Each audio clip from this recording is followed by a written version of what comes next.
Muy buenas tardes a todas, a todos los que nos siguen en esta transmisión del Coloquio de Otoño del Centro de Estudios Políticos 2023 con el tema La sucesión presidencial y democracia en México, certezas e incertidumbres.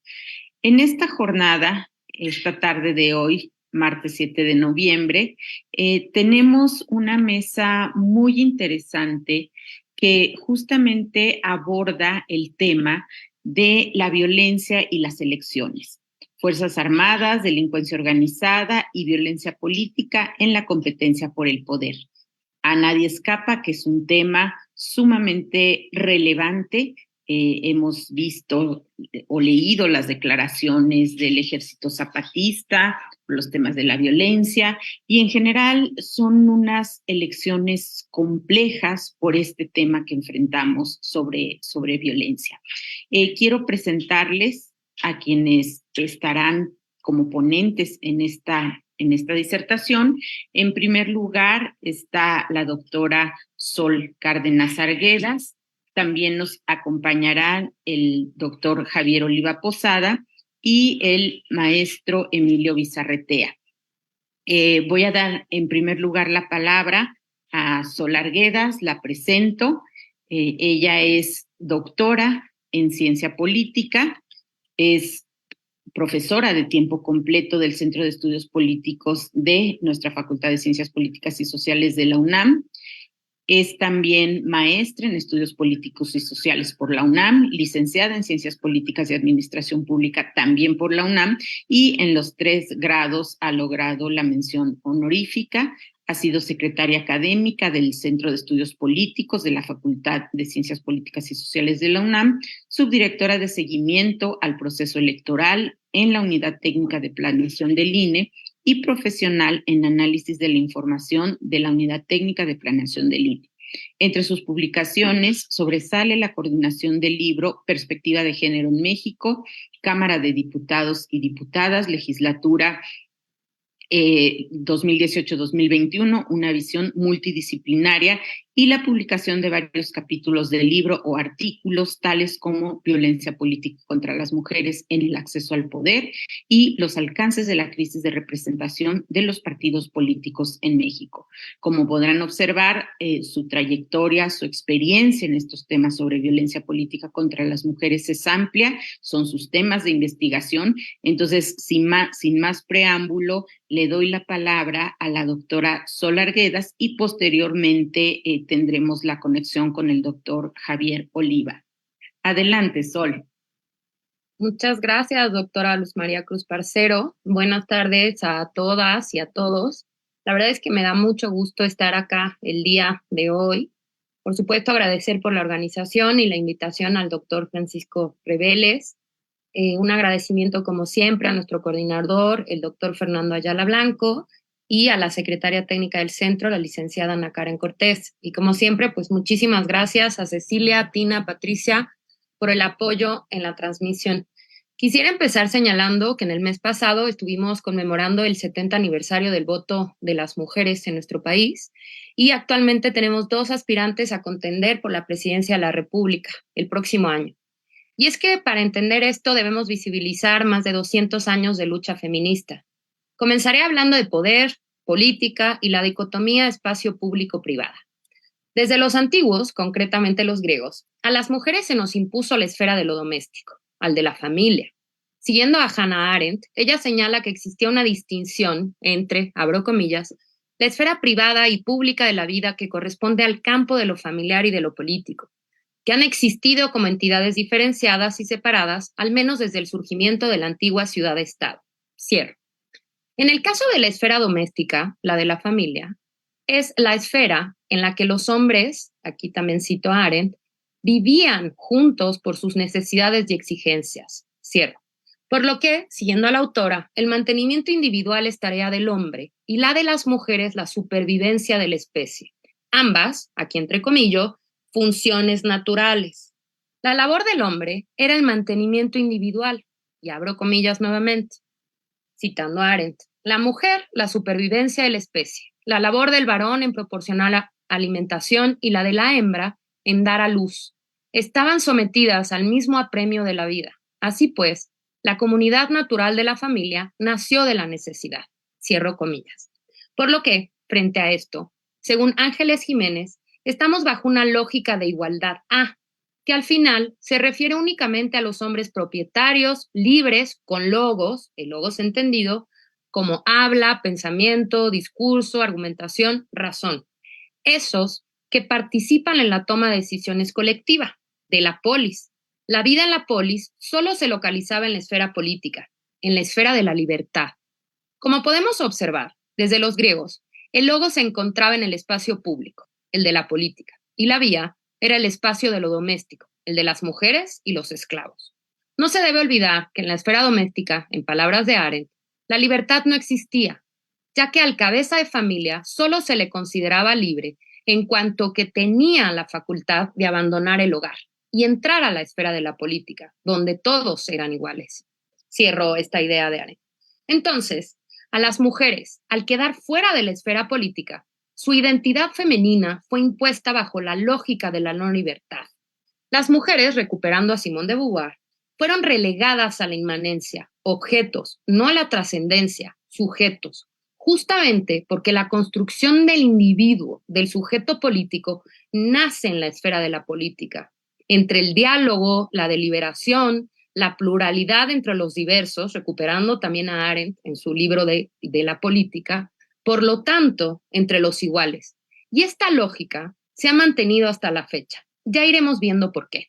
Durante la Edad Media, estas dos esferas de la política, el logos y la de la familia, la vía, se difuminaban en el espacio de lo social. Sin embargo, el poder mismo seguía y seguirá naturalizado en la masculinidad hegemónica. Bueno, pero para entender a este sistema político democrático, representativo liberal actual, debemos de irnos unos siglos atrás, a la Ilustración, sobre todo a finales del siglo XVIII, esa que inaugura la modernidad tal y como la conocemos actualmente. Para entender este modelo político, tenemos que hablar de una red de conceptos. Acá estamos frente al nacimiento del liberalismo político, no económico.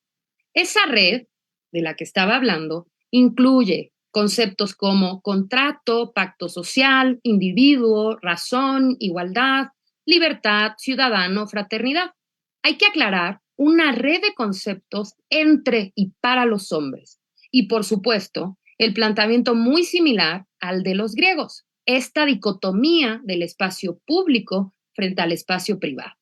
Este es el momento clave para el surgimiento del feminismo ilustrado. Las feministas como Olympia de Gouges o Mary Wollstonecraft, por mencionar algunas, cuestionaban esa falsa universalidad y neutralidad democrática, porque ni era neutral y tampoco universal, era androcéntrica, para y entre los hombres. Y otra vez, no todos los hombres. En pocas palabras, la democracia actual nació incompleta, sin la mitad de la población, nosotras, las mujeres. Y toda esa red de conceptos, como mencioné, solo les aplicaba a los hombres y no a todos los hombres. Ya ven cómo el poder sí se naturalizó en la masculinidad hegemónica. Así como he dicho, a las mujeres nos impusieron el espacio de lo privado. Otra vez, el de la reproducción. La política nuevamente se da en el espacio público, el de los hombres, el de la razón, el del individuo, el del ciudadano, el del ejercicio de poder, del poder real, el de la toma de decisiones colectivas. Todo esto para que vean la complejidad y la estructuralidad frente a la que estamos las mujeres para la acción política. Si nos preguntan, ¿qué nos toca entonces a las mujeres hacer frente a esto? Pues nuestra respuesta es feminismo. ¿Y esto qué implica? Encontrar formas de resistencia y de organización política, porque estar en el espacio de lo público, el de la política, ya es per se contestatario.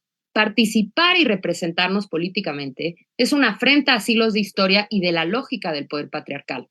No olvidemos que la condición de personas sujetas de derechos humanos fue hasta 1948, con la Declaración Universal de Derechos Humanos de la ONU. Imagínense, hasta hace menos de 100 años somos consideradas personas. Y bueno, hasta este momento empezamos a ser sujetas de derechos, pero esto fue poco a poco. Han sido un proceso largo y sinuoso. El voto en México lo obtuvimos las mujeres a nivel municipal en 1947 y a nivel federal en el 53. Las mujeres, entonces, Debemos continuar por la defensa de nuestros derechos fundamentales y humanos, libres de violencia. En este caso específico, nuestros derechos políticos a participar y representarnos políticamente. Porque no nos confundamos, este es un tema de justicia. ¿Por qué nos sorprendemos tanto o cuestionamos que el 51% de la población, es decir, las mujeres, nos encontremos representadas o que tengamos dos aspirantes con posibilidades reales de ganar la presidencia de la República?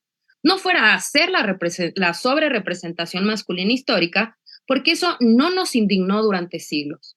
He escuchado tanto la pregunta, ¿estamos listos para tener una mujer presidenta? Estamos listos y listas desde que existimos, desde que funcionamos como sociedad, desde que nos organizamos políticamente. Comparto algunas inquietudes y cuestionamientos que me surgen, escuchando a las personas y a la opinión pública sobre estas aspirantes, que son claros ejemplos de violencia política contra las mujeres. Antes haré un paréntesis, dos cosas. La primera, definir qué se entiende por violencia política contra las mujeres en razón de género. Cuando decimos qué es esto de la violencia política contra las mujeres, estamos diciendo que se busca impedir, obstaculizar, restringir, vulnerar, afectar y o evitar que A, participan y accedan a cargos públicos, buscando que se retiren de la contienda, y B, ejerzan plenamente las atribuciones referentes a sus cargos públicos o de representación política.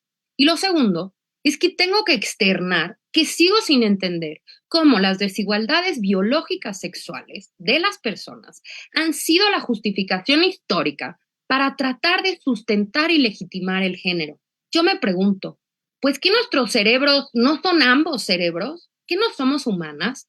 Y esto que acabo de preguntar, aunque no lo crean, todavía hay cavernícolas por ahí que lo piensan, que las mujeres no somos personas y no tenemos el derecho a ser sujetas. Regreso. Ahora sí, con respecto a las elecciones presidenciales que tenemos el próximo año en puerta. Entre los cuestionamientos que hacen mucho es si se considera que cuando lleguen estas mujeres a la presidencia deberían recuperar la agenda feminista. Frente a esto, primero hay que señalar que el hecho de que haya dos aspirantes con posibilidades reales de ganar, pues es excelente para el movimiento feminista. ¿Qué es lo que quiere el movimiento feminista? Que las mujeres estemos ahí. Sobre esto, suelen presentarse más cuestionamientos que se nos hacen todo el tiempo a las mujeres. Entonces, si hay dos mujeres candidatas o ya en cargos públicos, ¿tendrían que defender la agenda feminista? Yo respondería como feminista, pues claro que no. Que a mí en lo personal me encantaría, por supuesto, pero tampoco están obligadas. Y aquí viene lo que creo que tendríamos que estar cuestionando. ¿De verdad les exigimos lo mismo a los hombres? Les decimos a los hombres, entonces como eres hombre representante, ¿deberías tener conciencia de clase? ¿O deberías representar a la nación y no a tus intereses personales? Pues sí y no. Deberíamos exigir a nuestras personas representantes que realmente hagan lo que les toca hacer, representarnos. El problema es el doble rasero con el que actuamos y juzgamos. En serio, que de verdad no entiendo la osadía. Si no se lo exigimos a los hombres y seguimos votando por ellos, ¿por qué sí a las mujeres? Otra cuestión es la afirmación de que en realidad detrás de tal candidata está X personaje. Ajá, sí, por favor. Bienvenidas y bienvenidos al funcionamiento de la política en nuestro país. Con toda rigurosidad preguntémonos, ¿qué político en las altas esferas del poder en este país no ha llegado ahí porque en algún momento tuvo padrinos políticos o madrinas políticas o una red política atrás?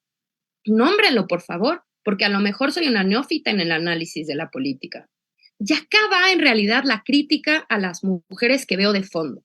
Pues claro, como es una mujer, no puede pensar, existir, ser sin un hombre que le diga cómo va a tener que hacer las cosas. ¿De verdad no podemos concebir una mujer autónoma, inteligente, con toma de decisiones? ¿Por qué? Y es que acá regreso a esa explicación estructural que planteé al inicio. Cuando hablamos del espacio público y lo privado, no olvidemos que el espacio público es el de los hombres, el de logos, el espacio de la inteligencia, de los iguales, de la libertad, del ejercicio de poder, de la toma de decisiones colectivas. Nada más y nada menos que el de la trascendencia. Y a las mujeres, el de lo doméstico, la no libertad, la desigualdad, por lo tanto, de la violencia. la de los objetos, la inmanencia. Y es acá lo injusto y lo violento, que es esto, lo que se nos impuso a las mujeres. Por supuesto que nadie nos preguntó. Decidieron que teníamos que ser domesticadas. Y no crean que exagero de verdad cuando digo que nos pusieron a nivel de bestias que domesticar. Ustedes revisen en el diccionario la definición de domesticar. ¿A dónde quiero llegar? A invitarlos a ir cuestionando, desinteriorizando y visibilizando esto. Porque estas relaciones de poder, este entendimiento de la vida misma, la hemos aceptado sin cuestionarla muchas veces. Las mujeres simplemente por el hecho de ser humanas, estamos en todo nuestro derecho a exigir esa misma oportunidad y posibilidad de autonomía, de libertad, del ejercicio de poder real y de ser sujetas políticas plenas, de trascendencia también. Y para cerrar, diré que por favor, cuestionémonos. Si vamos a criticar y exigir a las mujeres, que sea lo mismo que haríamos a cualquier hombre. De verdad, paremos y pensemos, ¿por qué estoy cuestionando o exigiendo más de lo que normalmente hago? Pues es que ahí están nuestros sesgos epistémicos patriarcales. En palabras de Fricker, las injusticias testimonial y hermenéutica. Ojo, esto no solo ocurre solamente con el género. No perdamos de vista que en el patriarcado muchas estructuras de opresión se imbrincan, como son las desigualdades culturales biológicas, lo que conocemos como la raza, las clases sociales, la edad, la nacionalidad, la religiosidad, la orientación sexual, entre otras. Finalmente comienzo a cerrar diciendo, ¿realmente podemos hablar de una democracia en un país donde 11 mujeres son asesinadas diariamente por el hecho de ser mujeres? Y mi conclusión hasta ahora ha sido la misma, no, no es posible. Es un hecho que la violencia contra nosotras se sigue recrudeciendo conforme vamos ganando presencia en ese espacio público, el del poder real. Y es que esto es contestatario, como les mencioné. Es una afrenta para el patriarcado que, por un lado, las mujeres rompamos con esa esfera que se nos asignó y por el otro, que además busquemos participar en esa que no se nos asignó. Dejemos de exigirle a las mujeres cosas por ser mujeres y no lo que les exigiríamos por ser personas. Y lo repito, hoy como lo hago en cada participación que hago, una democracia sin más de la mitad de la población en este país, las mujeres, simple y sencillamente no es democracia. No nos confundamos. Un logro en definitiva para el movimiento feminista es que las mujeres estemos al fin ahí. ¿Que hay mucho camino por recorrer aún? Por supuesto que sí. Como siempre, cierro con palabras de Simone de Beauvoir. No olvidéis jamás que bastará una crisis política, económica o religiosa para que los derechos de las mujeres vuelvan a ser cuestionados. Estos derechos nunca se dan por adquiridos. Debéis permanecer vigilantes toda vuestra vida. Y yo hasta ahí dejaría mi participación. Muchas gracias. Muchas gracias, Sol. Evidentemente, sí, o sea, hay que estar vigilantes y demandantes de esos derechos. Me parece que tenemos cada proceso electoral es el laboratorio perfecto para ver cómo hemos avanzado en ello. Los datos a nivel internacional, digamos, México no es un caso único, los datos a nivel internacional nos marcan esta tendencia. Y creo también, Sol, contigo, que esas preguntas que se repiten cotidianamente o cada proceso electoral, de si estaremos preparados para una mujer presidenta, de si estaremos preparados para una mujer rectora, de si estaremos preparados para mujeres en tal o cual, para que dirijan una comisión de gobierno, para que tengan esos asuntos que son de hombres, digamos, creo que son preguntas que ya deben erradicarse, porque más bien la pregunta sería en el sentido de si tenemos a los perfiles con capacidad, sin importar si son hombres o mujeres, para desempeñar tal o cual cargo, ¿no? Y creo que el proceso electoral que está ya en puerta, que está corriendo, nos va a dar muchos elementos para analizar esto. Cuando vemos violencia política de género, pues simplemente cómo tratan a las mujeres en los medios y cómo son tratados los hombres. Creo que hay una diferencia abismal en todas estas formas y podemos seguirlo ahora con el proceso electoral. Muchas gracias por tus reflexiones y por supuesto que retomaremos el tema ahora que vengan las preguntas y los comentarios. Bueno, nuestro siguiente ponente, el doctor Javier Oliva Posadas. Me da mucho gusto recibirte, Javier, de esta manera virtual en el coloquio. Les presento rápidamente su semblanza. Él es doctor en ciencia política por la Facultad de Ciencias Políticas y Sociales de la UNAM. Ya todos nos conocemos, Luzma. Bueno, pero como es para las redes, seguramente necesitan saber tu currículum. Residencia postdoctoral en Sciences Politiques en París, profesor de tiempo completo de esta facultad, y también tiene actividades como asesor y conferencista en el Colegio de la Defensa Nacional de la Secretaría de la Defensa Nacional, del Centro de Estudios Superiores Navales de la Marina Armada de México, la maestría en Seguridad Nacional. Tiene también a su cargo un diplomado, es profesor de la maestría en Inteligencia para Seguridad Nacional. Digamos, los temas que aborda Javier y que han sido a lo largo de su trayectoria académica y profesional, pues tienen que ver justamente con el tema que nos convoca hoy en día sobre la violencia, las Fuerzas Armadas y ahora pues vincularlo con los procesos electorales. Estamos más o menos en un tiempo de 15, 20 minutos, Javier, entonces adelante. Bueno, primero, pues agradecer a Francisco Reveles que nuevamente me haya invitado a sus importantes coloquios para el análisis de la realidad nacional. Muchas gracias al doctor Reveles. Me da mucho gusto que quien modere la mesa sea la doctora María Parcero, por supuesto. Muchas gracias. Y ver a algunos colegas a través de este medio, como mi querido Francisco González Ayer. Te mando un cordial saludo, Francisco. Y les hablo desde aquí, desde la unidad de posgrado. Tuve un desafortunado empate de agenda, le comentaba al doctor Reveles, pero no quería dejar pasar la oportunidad de dirigirme a ustedes, que siempre es un privilegio, pues que entre colegas nos escuchemos, ¿no? Creo que es algo muy importante y este seminario que cumple esa función de manera sobrada. Luzma, como no traigo cronómetro, te quisiera pedir que cuando me aproximan los 13, 14 minutos, me interrumpas para avisarme que estoy cerca de concluir mi tiempo. Sí, por favor. Claro que sí, con gusto. Gracias. Bien, bueno,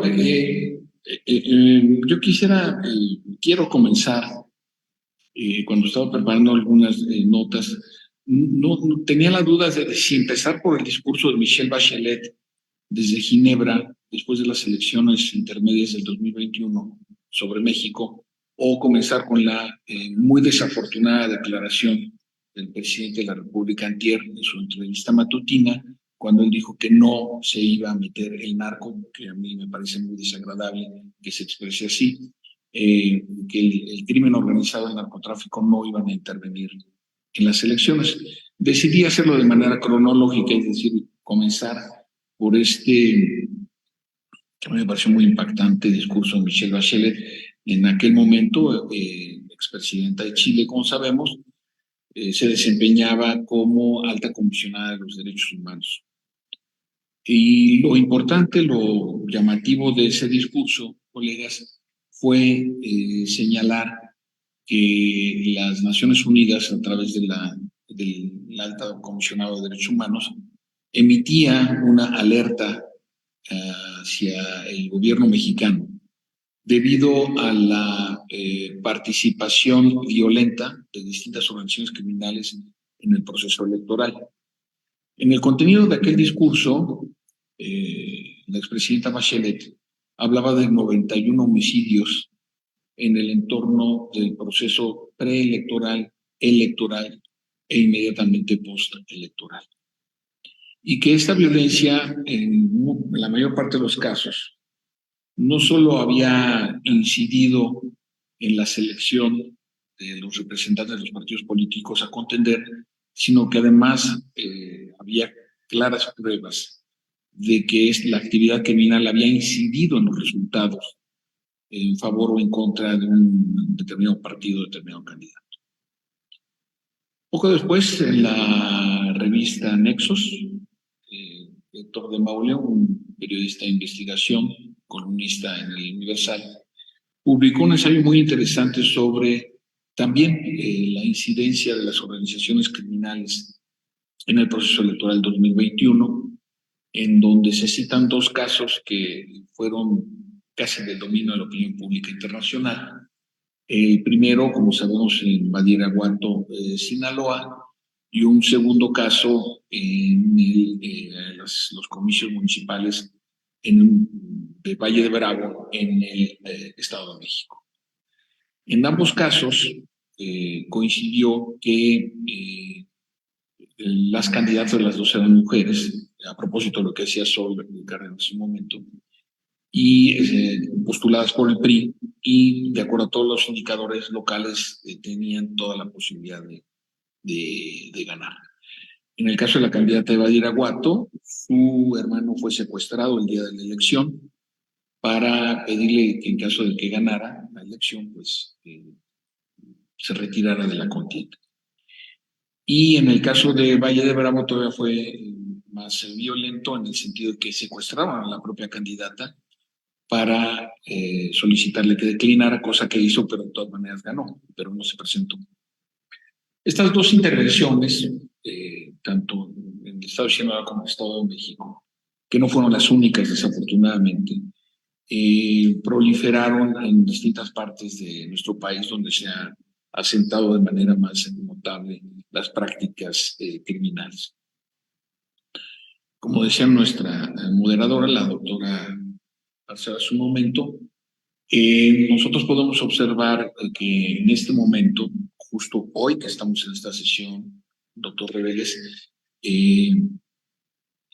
hasta la información que tengo antes de iniciar esta sesión, el partido oficialista y sus satélites en el Congreso de la Unión habían decidido, entre otras cuestiones que me parecen un tanto inexplicables, habían decidido recortar el presupuesto al Instituto Nacional Electoral cuando vamos al proceso electoral más concurrido, tanto en número de votantes como en número de cargos sujetos a la opinión del electorado.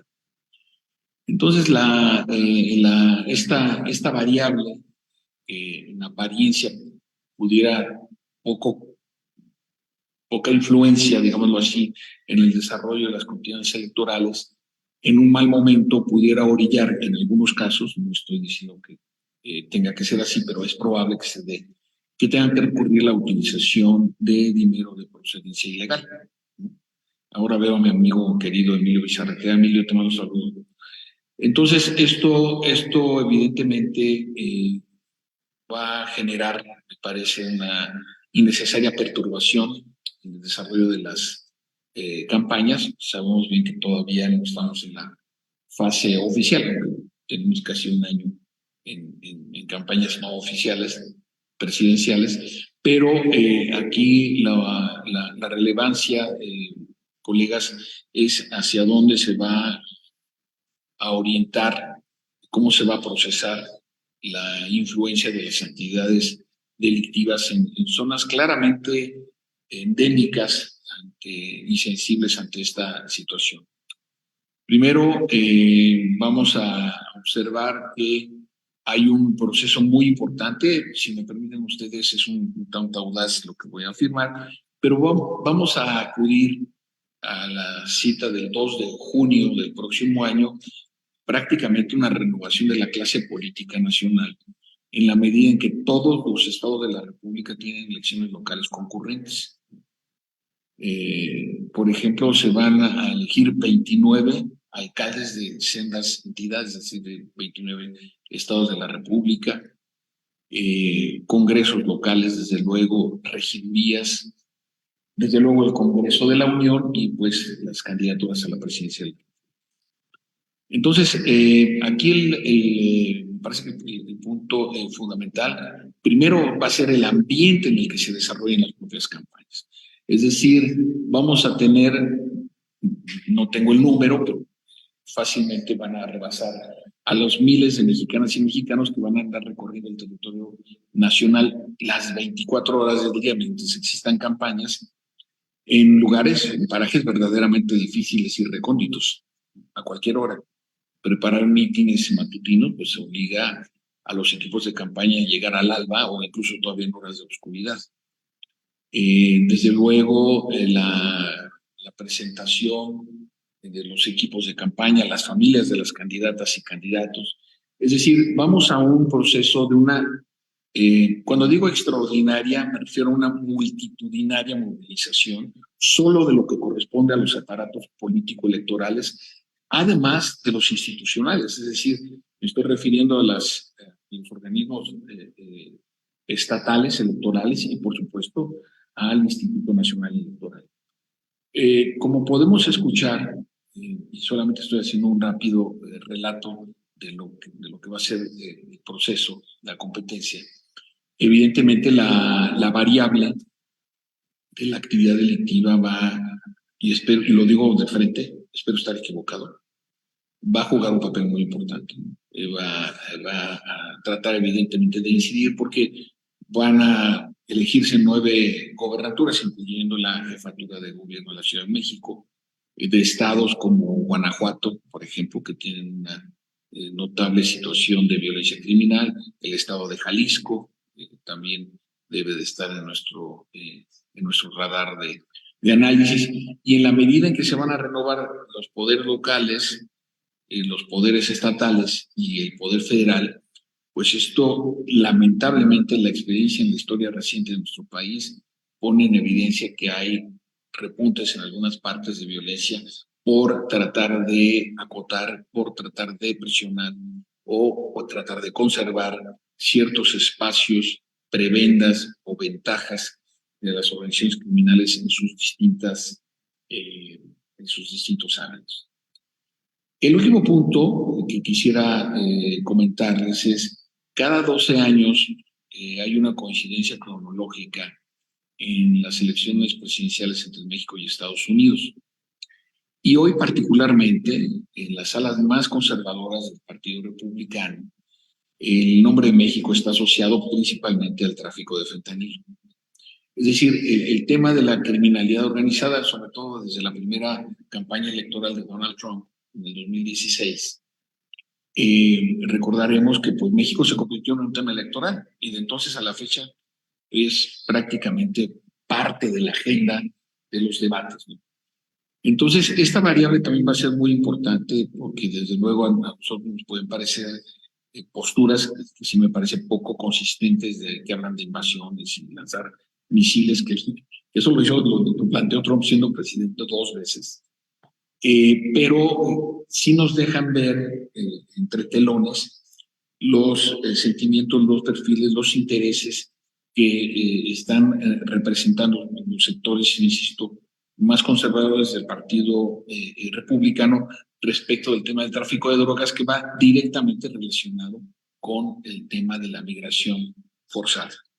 Entonces, bajo esta perspectiva, me parece que vamos a un proceso, a un escenario donde supongamos en un planteamiento relativamente optimista que no hubiera esta incidencia activa de las bandas criminales, pero sí los temas. Es decir, me parece que no va a haber una sola plataforma electoral para ningún cargo, quizá estoy siendo un tanto absoluto, pero me parece que no va a haber plataforma electoral de candidata o candidata alguno a cualquier cargo de elección popular sin un capítulo dedicado a la seguridad pública.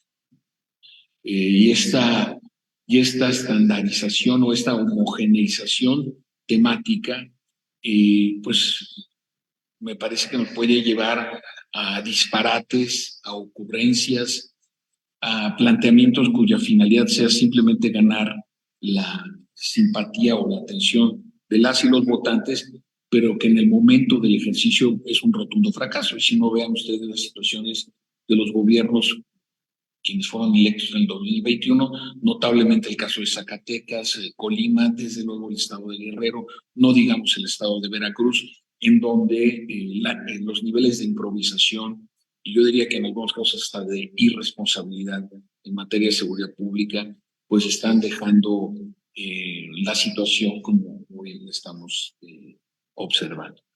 Entonces, en estos términos, yo no sé cómo ande de tiempo, doctora coordinadora. Vamos bien. Llevas 12 minutos. Pues todavía tengo unos minutos de tiempo. Entonces, para concluir, yo quisiera apuntar, por un lado, la convergencia, como decía hace un momento, del contexto internacional, uno, los antecedentes de la elección del 2021 y la coyuntura misma en que se están desarrollando estos procesos político-electorales. Porque a mí es muy importante el ambiente en el que se van a desarrollar. Es decir, la certeza, ahí es que me cuesta un poco de trabajo, se los he de confesar, poner ejemplos de homicidios en el templete, ¿no? Particular de una candidata, ¿no?, en las elecciones de hace casi 3 años. Entonces, las expresiones de violencia sí tenemos antecedentes como para poder tenerlos como un marco de referente no deseable, desde luego, como una expresión que no quisiéramos que se evidenciara, pero que existen algunos elementos, me parece, en donde va a ser difícil que no se vayan a presentar. En lo que se refiere a la presencia federal, básicamente de la Guardia Nacional en sus labores, que si bien estamos en una indefinición ahí jurídica que el presidente está esperando a que su partido y sus aliados logren la mayoría calificada para, a nivel constitucional y en definitiva, transferir la responsabilidad jurídica, porque administrativa ya la tiene, de la Guardia Nacional a la Secretaría de Defensa Nacional, pues será la encargada y la responsable de estas tareas. El propio presidente anunció la instalación de 38 cuarteles en el municipio, en el agobiado municipio de Acapulco y algunos otros municipios aledaños, justamente con la idea de tratar de controlar la emergencia que está viviendo esa parte del estado de Guerrero.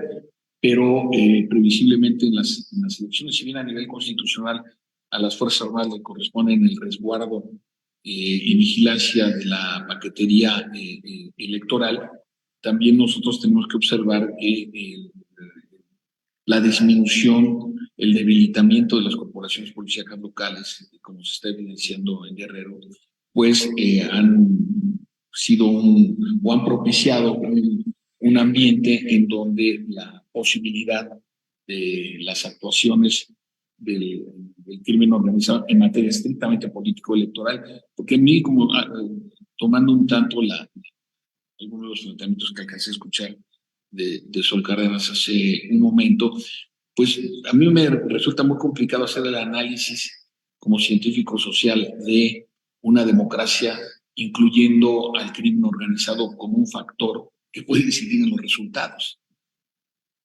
Entonces, me parece que esta es una verdadera debilidad estructural que no debiéramos, pero bueno, así es la dinámica, no deberíamos considerar como un elemento más en el análisis político electoral.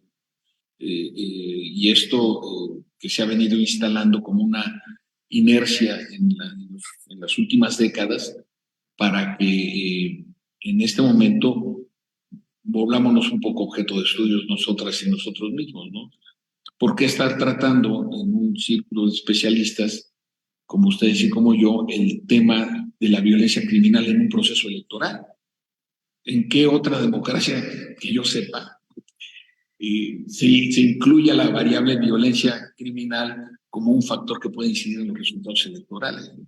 Me parece que ese planteamiento solo nos coloca en una situación francamente crítica y en donde la responsabilidad, claro, se puede decir que es compartida, pero desde luego que hay áreas a nivel del gobierno federal, sobre todo las áreas civiles, que son las directamente responsables de atender este problema. Con esto concluyo, doctora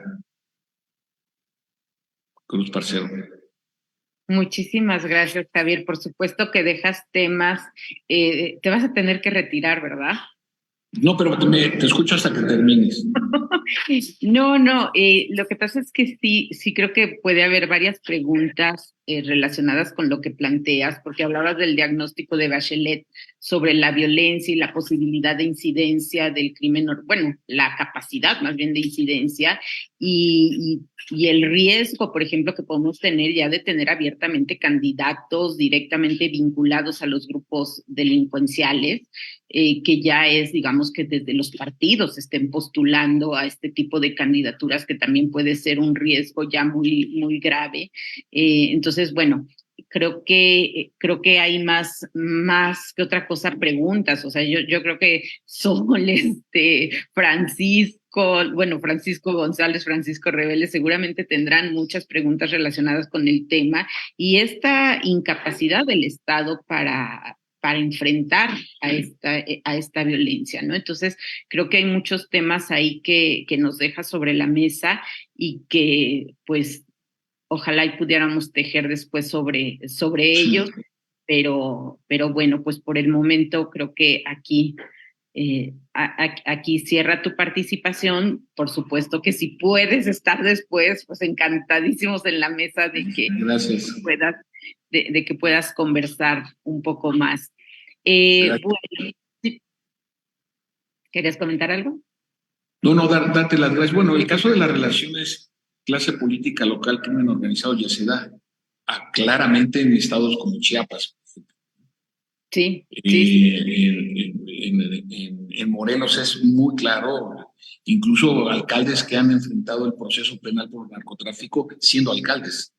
Es decir, no vamos a enfrentar ninguna novedad en ese sentido. Eso ya Bueno, pasa. la declaración del subcomandante Moisés, ¿no? Que dice que ya no son grupos políticos o propuestas políticas las que se enfrentan, sino sociedades criminales las que se están enfrentando en Chiapas. Y es una declaración también muy fuerte, ¿no? Y creo que es un escenario que veremos a lo largo de este proceso. Muchas gracias, Javier. Gracias. Bueno, le doy la palabra al doctor Emilio Bizarretea. Emilio, bienvenido. Qué bueno que te pudiste incorporar a la mesa. Rápidamente les leo una breve semblanza. Es licenciado en Ciencias Políticas y Administración Pública por nuestra facultad. También tiene licenciaturas en Filosofía, Relaciones Internacionales, Derecho.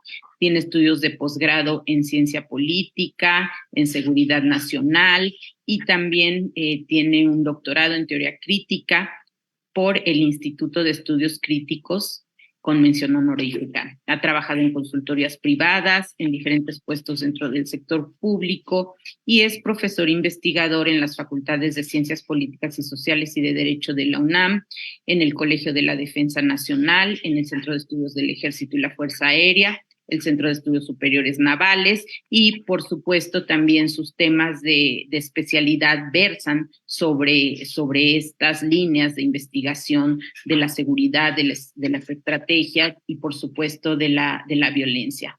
Emilio, estamos dando alrededor de 15-20 minutos para las intervenciones, entonces adelante, por favor.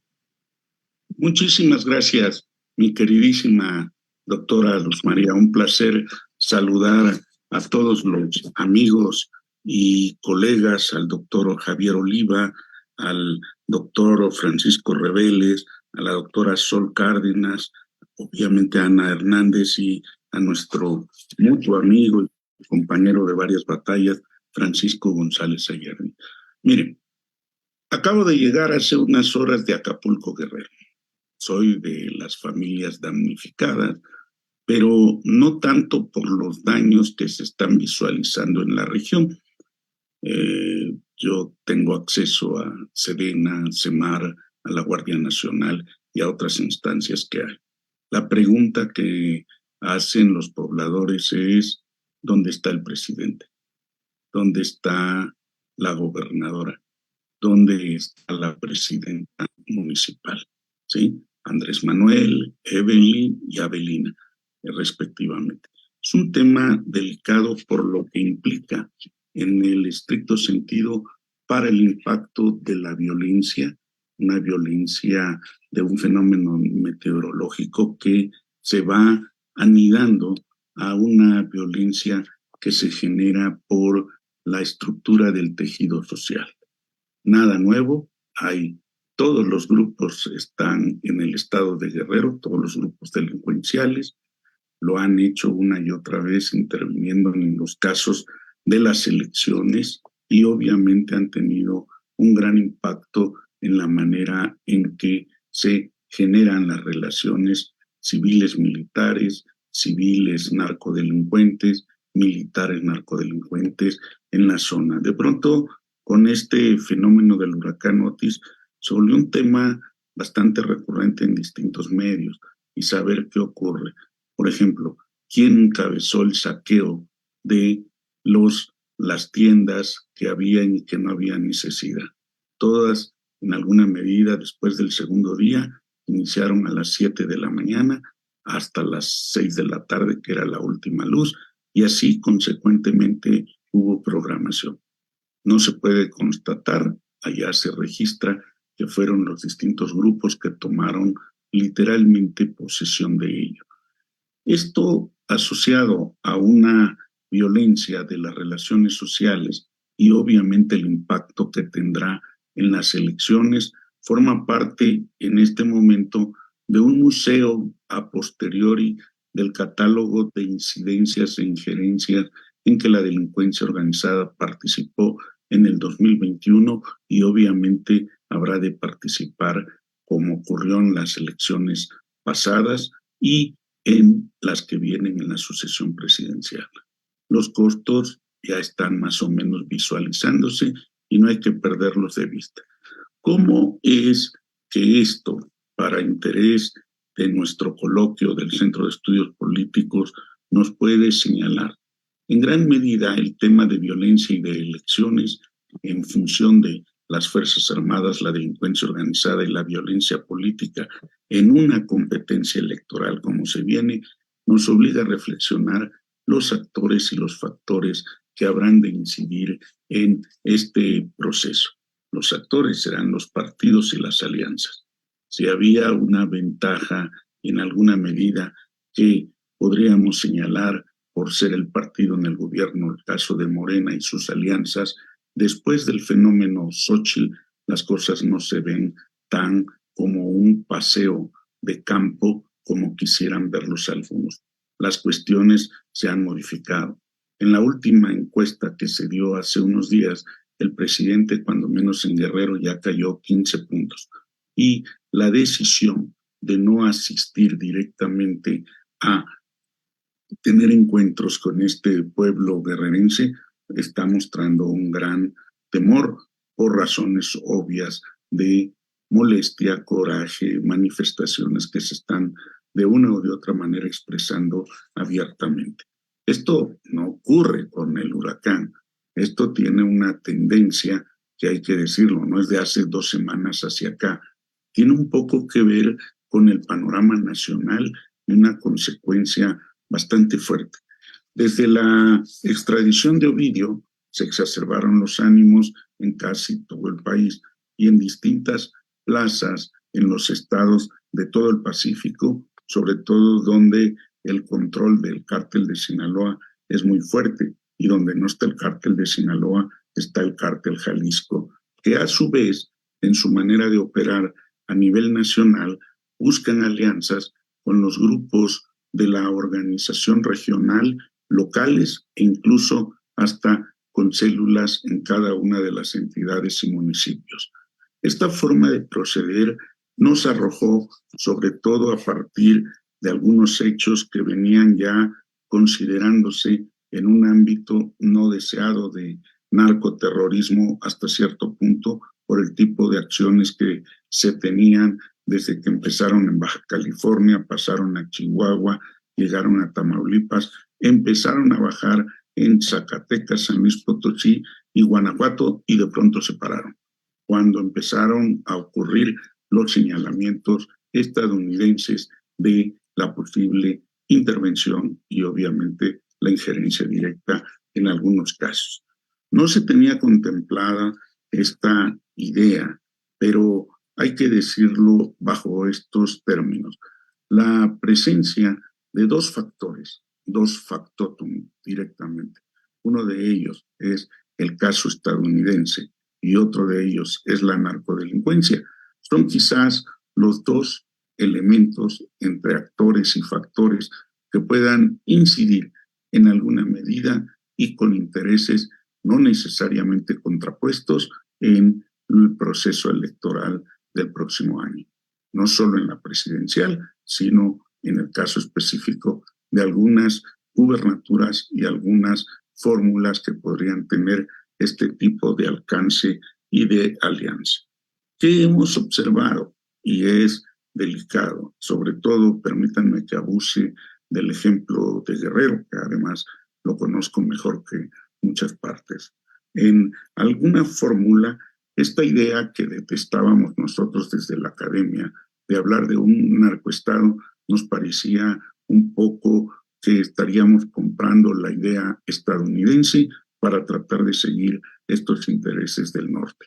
Pero en términos estrictos, lo que hemos estado viendo, por ejemplo, que bastantes grupos, y tanto el Jalisco, el cártel, como el de Sinaloa, empezaron a tener no solo el control territorial, que es un elemento vital, pero pasaron también a tener bajo un proceso de corrupción entre los gobiernos locales y en algunos casos la incidencia con algunos elementos de la federación, tener el control casi gubernamental en algunas entidades. Y pasamos al tercer punto, cuando empiezan a controlar los elementos productivos, empezaron a controlar no solo el aguacate o el limón como ocurría en Michoacán, sino las actividades productivas de los transportes públicos, del pollo, del huevo, de la carne, de servicios y bienes de interés público. Y este control empezó a dibujar un modelo no extraño ni ajeno, pero que venía a señalar los elementos del propio Estado. Es decir, se llegó a controlar ya el territorio, se llegó a controlar parte de los gobiernos y se llegó a controlar parte de las actividades productivas de la sociedad. Hablar de los valores, distintos trabajos que han aparecido recientemente, sobre todo algunos que se han difundido a través de las revistas de Nexos en particular, nos están mostrando cómo los valores empiezan a tener una modificación en donde pareciera ser que la narcodelincuencia está legitimada. Cuando ocurrieron los eventos de bloqueos de carreteras, cuando ocurrieron los eventos de incendios de autos y las muertes de transportistas en distintas partes de la República, más la intervención en áreas que ya tenían controladas, por ejemplo, algo que recientemente se volvió ya una novedad, el control de centros turísticos, pasando por Cancún, Veracruz y Acapulco y la zona de Nayarit y Jalisco. Bueno, no había manera de atenderlos. ¿Qué es lo que estamos observando entonces? Esta especie de narcoestado en el que habrá que entender qué es y hasta dónde va a ser el alcance. Estados Unidos ha tenido reuniones con el gobierno mexicano muy ríspidas, nada que ver con lo que se presenta, con lo que se presenta en las notas diplomáticas, con las discusiones de fondo, en las que participamos en algunas ocasiones. Son señalamientos muy puntuales con una agenda pública bilateral muy fuerte sobre qué se cumple y qué no se cumple. El fentanilo es importante, pero también quienes están interviniendo dentro del gobierno, sea federal o estatal, en este proceso de contaminación, de corrupción y obviamente de este tráfico que se ha acentuado para el caso estadounidense. No es el único, pero sin duda es uno de los puntos fundamentales. Otra cuestión que no se había vuelto tan evidente, aunque se sabían los elementos, es el poder utilizar a la sociedad en particular. Lo que ocurrió en Lagos de Moreno se volvió muy ejemplar por la siguiente fórmula de un reclutamiento de gente joven que no tenía experiencia, a la que hacen los capturan en grupos de 5 o 6 personas, hacen que se peleen entre ellos y el que queda vivo le dan la oportunidad de que siga vivo si se adscribe a estas redes de la delincuencia organizada. Un tema que no se había percibido y que en algunos estados, sobre todo como Michoacán y la zona hasta Chiapas, de pronto se dieron cuenta que aparecían ciertos mensajes, se investigó, se dieron cuenta que los desaparecidos o que se creían muertos, pues realmente estaban vivos y con todo el temor de participar bajo amenazas por la propia delincuencia, siendo utilizados precisamente como carne de cañón para estas tareas. Otro de los problemas en consecuencia fue vinculado al anterior, el tema de feminicidios. El poder utilizar mujeres no solamente para su atención, vamos a denominarle, de carácter sexual, sino para que estuvieran sirviéndoles como sirvientas en las casas distintas donde ellos tenían estas tareas. Son temas cuyos datos, independientemente de las cuestiones emotivas, sentimentales y crudas de una realidad, están vigentes. Cada estado, hoy día, y lo voy a decir tal cual, cada estado de la República en este momento está no solamente tocado, está involucrado en las redes de criminalidad, de violencia.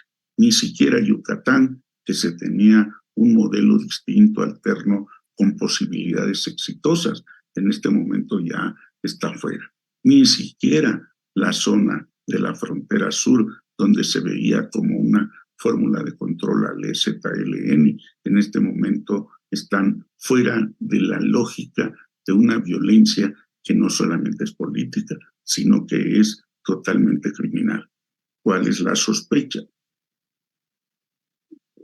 En gran medida, esta asociación, vinculación de corrupción.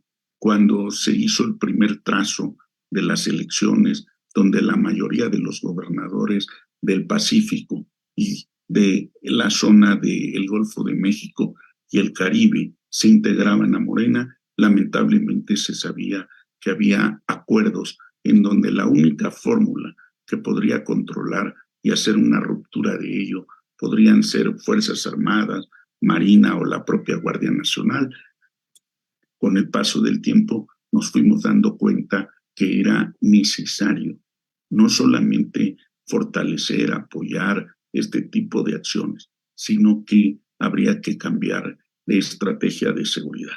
La estrategia no va a cambiar por lo que estamos viendo, lo acabamos de visualizar, se los comento abiertamente. El personal de las Fuerzas Armadas que estaba en Acapulco no fue movilizado hasta 2 días y medio después por órdenes del Ejecutivo, que vieran y que sintieran cuál era realmente la necesidad. Los censos, los consensos que se puedan lograr, lamentablemente no tienen que ver con la sociedad. En todo este contexto, la sociedad está en un estado de indefensión. Ustedes pueden ubicar el estado de Guerrero, como se los he dicho, de las 8 regiones, lo único que no estaba totalmente controlado, abiertamente controlado, era una parte de Acapulco, que en este momento todo está desaparecido. Las 8 regiones están bajo control de uno u otro de los 2 cárteles, Jalisco y el de Sinaloa, y de los regionales, sean municipales o estatales, que de una u otra manera buscan esa alianza con los cárteles para sobrevivir. Son temas ya muy delicados, pero muy visibles, en donde tendríamos que valorar hasta dónde la incidencia que se puede tener en un proceso electoral. ¿Van a intervenir? Claro que van a intervenir. ¿Lo van a hacer a favor o en contra de quién? No lo sabemos aún, porque también hay esas modificaciones en términos de sus intereses. Ahora sí van a entrar. Todavía se mantuvo hasta la elección del 2021 que pudieran entrar gente reconocida que les diera el ámbito de los temas de seguridad y de la hacienda municipal. Hoy va a ser muy difícil que esto no se controle porque ya entendieron hasta dónde es redituable. El sospechosismo ya no es sospechosismo, ya son datos duros que los pueden encontrar en cualquier formato. Ya no podemos decir los señalamientos. Es una pena que la autoridad no asuma esa responsabilidad tan abierta, este modelo de crítica, de pretender deslavar incluso a los que evidentemente cometen una serie de delitos. Lo único que hace es colocar a la sociedad en una posición mucho más que delicada en este momento en incremento. Al cambio de gobierno, y vamos a suponer cualquiera que sean las opciones y decida parar y regresar, como antes se decía, regresar a los militares a los cuarteles, va a ser lo mismo que no se ha logrado ni se va a poder lograr, pretender controlar la delincuencia organizada. En estos términos, la violencia política electoral, claro que está asociada a los grupos, y en cada entidad el grupo de la delincuencia dominante lleva mano.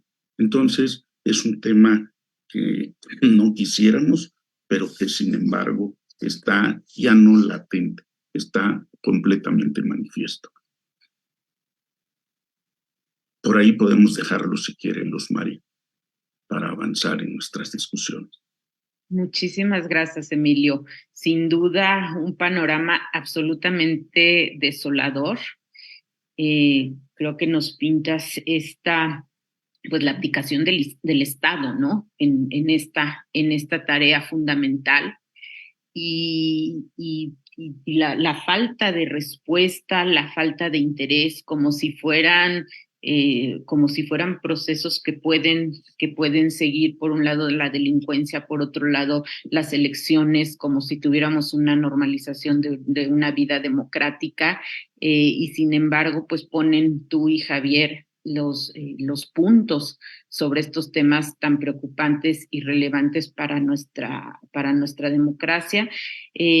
Tenemos unas preguntas que van acorde con esto que se está discutiendo. Quiere la palabra Francisco Reveles. Adelante, Francisco. Muchas gracias. Pues aprovechando el espacio que tenemos, en parte por un poco la ausencia parcial del colega Javier Oliva, yo quisiera también mencionar algunos otros temas, aportar a la mesa respecto de la violencia y hacer unas preguntas para nuestro ponente, a quienes les agradezco el haber aceptado nuestra invitación a participar en este coloquio. Bueno, decía Javier hace un rato que parecía que en México era el único país donde se daba esta violencia en torno de las elecciones, pero lamentablemente no es así. Y recientemente tenemos estos casos el caso más claro, más reciente de Ecuador, donde es asesinado uno de los candidatos presidenciales, de los que eran potenciales ganadores de la elección presidencial. Y sorprendentemente, pues uno de los cárteles mexicanos es el principal sospechoso de haberlo asesinado. Sí, entonces es una cosa, bueno, que me da risa, pero en realidad debería darnos tristeza porque hasta allá llega justo el poder de nuestros cárteles de la droga, ¿no? Ese es un tipo de violencia, pero también está el otro que se ha comentado aquí ya, Javier Oliva lo recordaba, sobre la incidencia que tiene el narco en las campañas, sobre todo a nivel local.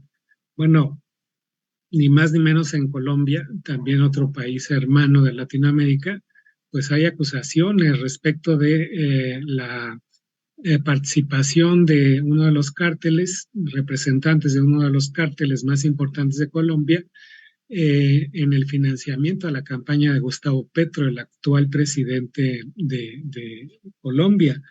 Y quien negoció ese apoyo, pues fue ni más ni menos que el hijo de Gustavo Petro. Entonces, es un problema bastante complicado. En Colombia ya existía desde hace mucho tiempo. pero a este nivel creo que tampoco se había visto tan claramente como ahora. Y el caso de Bolivia, donde también de pronto hay una confusión entre los grupos de productores de coca con las bandas criminales que también se dedican a producir la coca, pero para combinarla con la producción de otro tipo de productos, de estupefacientes, de narcóticos, ¿no? Y bien a bien, pues ya no se sabe dónde está esa diferencia entre las bandas delincuenciales y los grupos de productores que efectivamente se dedican al trabajo en el campo. Bueno, más allá de estos casos que quise traerles a colación acá, me gustaría también escuchar los comentarios de Sol Cárdenas respecto de otra forma de violencia hacia las mujeres, que es la identificación de las mujeres como, permítaseme el término cinematográfico, la femme fatale, ¿no? La mujer que está allí no como siendo presa de su pareja, hombre, sino como al contrario, siendo la mala del cuento, influyendo en el hombre que toma las decisiones políticas, pero que detrás de sus malas decisiones, perversas decisiones, ¿no? Autoritarias decisiones, pues se encuentra la esposa. Y particularmente me remito al caso de Nicaragua, donde siempre se habla no de Daniel Ortega, el presidente, sino de la pareja presidencial, ¿no? Y su esposa, Rosario Murillo, pues también ahí es descalificada precisamente por ser como la que le dice a la oreja a Daniel Ortega cómo comportarse de manera antidemocrática, ¿no? Es un poco como lo que le pasaba a Fox acá con su esposa, Marta Sagún, a quien se le achacaban muchas decisiones equivocadas del presidente Fox, ¿no? Y recientemente también creo que es el mismo eh, eh, cargo que se le da a la esposa del gobernador de Nuevo León, uno de los potenciales presidenciales todavía a estas alturas del partido, pero a quien de pronto también se le achaca no esa actitud sumisa tradicional supuestamente que tienen las mujeres frente a sus parejas hombres, sino al contrario, ¿no? De ser las malas del cuento, de ser la mala influencia del gobernador, del presidente, etcétera, ¿no? Y a Emilio sí me gustaría escuchar su comentario sobre pues esta muy posible postulación de García Harfuch, el secretario de Seguridad, ex secretario de Seguridad en la Ciudad de México, como candidato presidencial, perdón, candidato a la jefatura de gobierno en la Ciudad de México, ¿no? Porque parece que, bueno, está en este proceso interno de Morena, parece que no se considera esta faceta fundamental de su trabajo profesional dedicado a la seguridad. Pero bueno, ¿de qué manera podemos entender qué implicaciones habría, ¿no? En esa materia en caso de que García Harfuch fuera candidato y jefe de gobierno incluso en la ciudad? Bueno, muchas gracias por su atención. Gracias, Francisco. Pues si les parece, pasaríamos primero a estas respuestas a Francisco y después les comentaría yo dos que están en el chat para que también nos puedan apoyar. Entonces, Sol, adelante. Muchas gracias, doctor, muchas gracias por la pregunta. Está bien interesante eso que menciona. A ver, yo lo explicaría, ahora últimamente he estado trabajando mucho el tema de las emociones, ¿no? Y mencionar que hay una feminización de las emociones, ¿no? Que las emociones a la vez están muy conectadas con el tema del poder y la política, ¿no? Esto de la femme fatal, claro, pues somos las malas del cuento, porque hay una feminización de las emociones. Es decir, por un lado, ¿no? Pensamos que estas mujeres son perversas, las mujeres somos celosas, controladoras, calculadoras. Y me quedé pensando que hay en este anexo un libro de Amelia Valcárcel donde dice, es que las mujeres queremos el derecho al mal, porque el poder se ha conectado también con esa maldad. Y nos dicen a las mujeres, no, es que sí tienen poder, ¿no? En el espacio de lo privado, sí, el poder de decidir entre la sopa de verduras y de espinacas que voy a cocinar, ¿no? Queremos el poder real, donde está esa maldad. Y sigo pensando, ¿no? Cuando hablaba de que el poder se ha naturalizado en la masculinidad hegemónica, ¿cómo es la masculinidad hegemónica? Es violenta.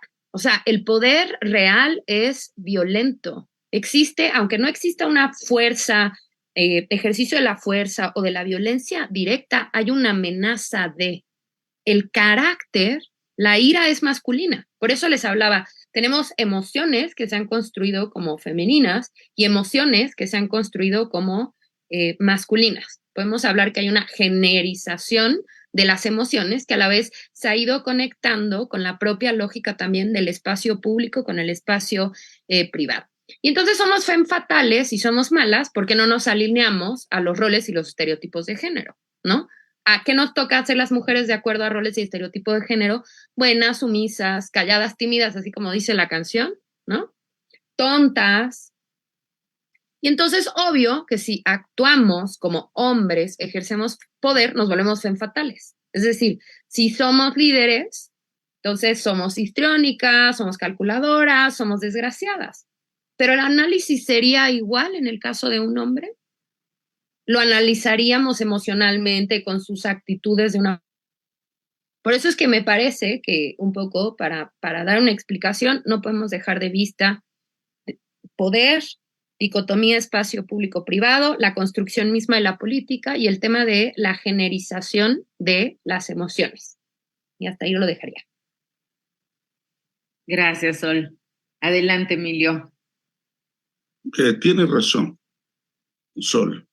Y mire que le comento, hay muchas mujeres que dirigen grupos de narcodelincuentes y también hay que decirlo, son muy efectivas en ello.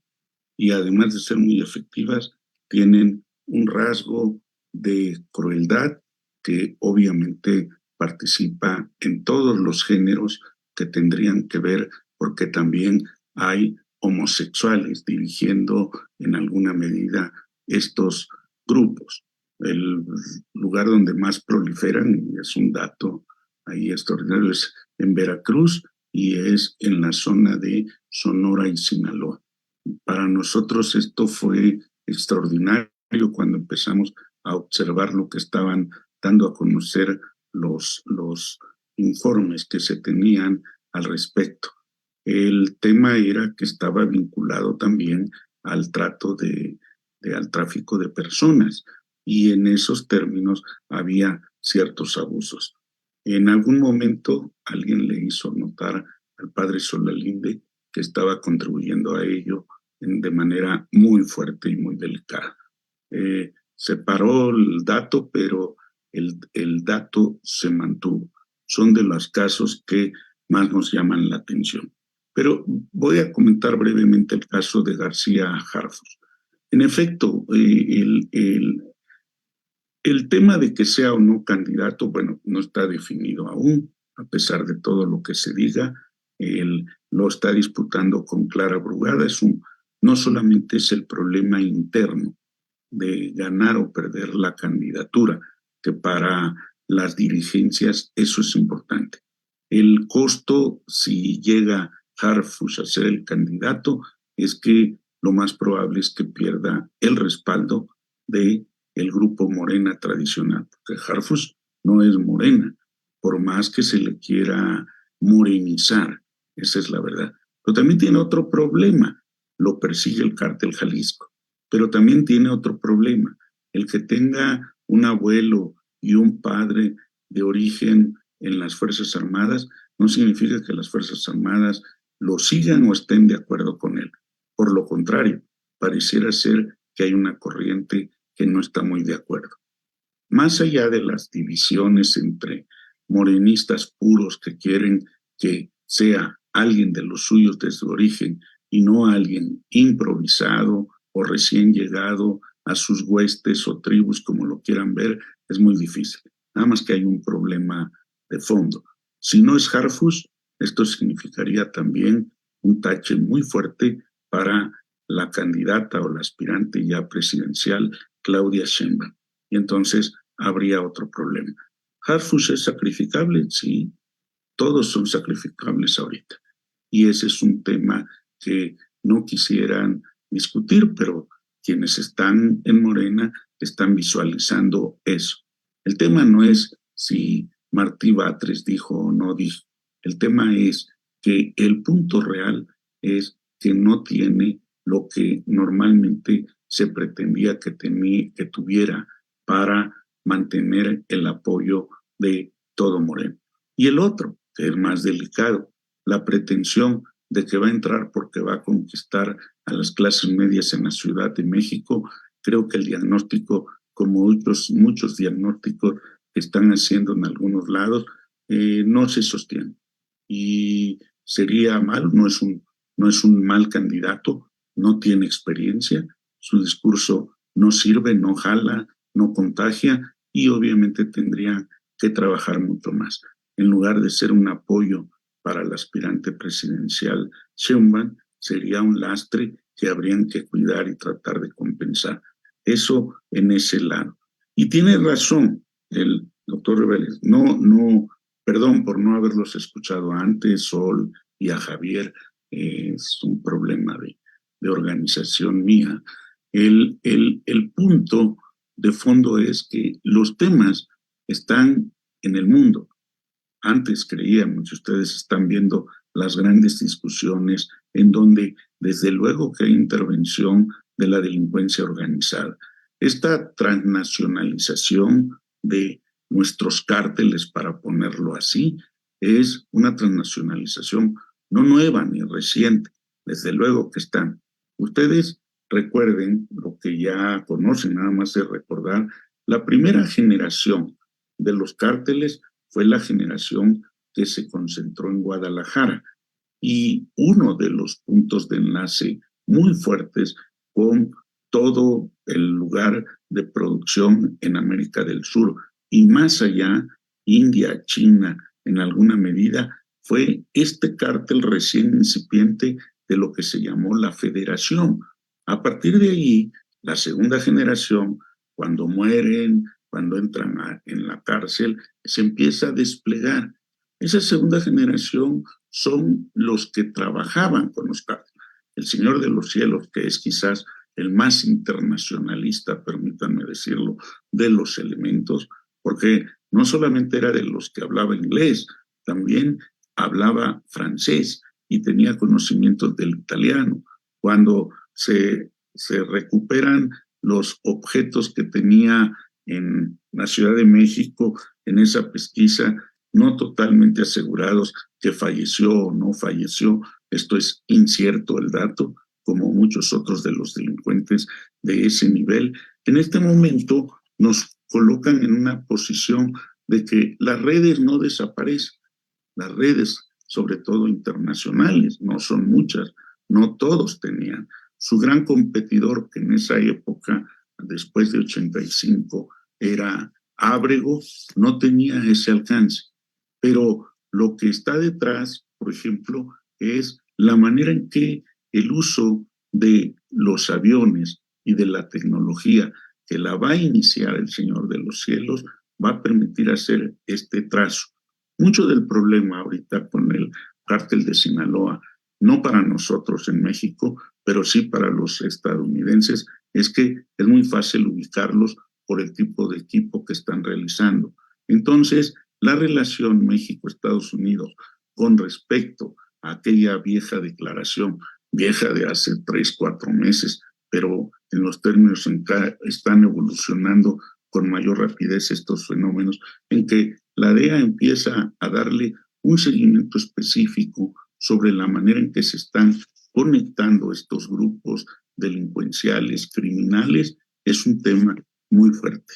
Y es un tema en donde la previsión que podrían tener las Fuerzas Armadas, que son los únicos, no le demos vuelta, Sedena y Marina son los únicos que podrían enfrentar, dada la capacidad de fuego, a lo que son los cárteles mexicanos. En este momento, recuérdenlo, está supeditada a lo que diga el comandante supremo. A nadie le interesa tampoco andar tirando bala ni exponer su vida. Eso también hay que decirlo. Encontró un buen cobijo. Pero en términos estrictos, la posibilidad de viajar, de asistir, ustedes recuerdan que la detención que se tuvo del Chapo fue en Guatemala, y a partir de ese intercambio que traía en toda la ruta que había recorrido de América Central. Entonces, sí tienen razón, no solamente es la presencia en Ecuador, en Colombia, en Bolivia, incluso en Nicaragua en su momento, en su peor momento, como el que quizás podría estar viviendo, está detrás. Pero hay también, y ahora con los eventos de Israel, Hamas y de Ucrania, Rusia, encontraron datos y vestigios de algunas células de los cárteles mexicanos teniendo presencia allá. Entonces, sí se internacionalizaron, sí han tenido injerencia e intervención en algunos eventos, sobre todo de carácter electoral, como estos obviamente mucho más recientes en el caso de Ecuador, pero el modelo de compra-venta y disminuir los costos si tú corres con el riesgo de trasladarlo, esa era la intención. Recuerden que a la caída de la amapola,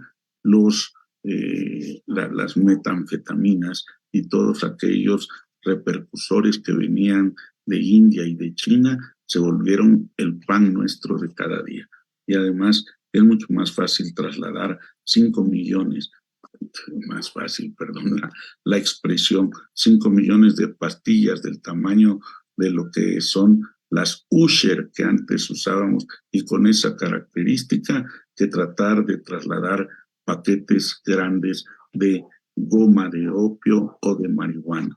Entonces, es un tema delicado, más allá de la repercusión con Estados Unidos y del impacto que nos trae, y en efecto, es otra forma en la que se muestra cómo intervienen los cárteles en los procesos electorales.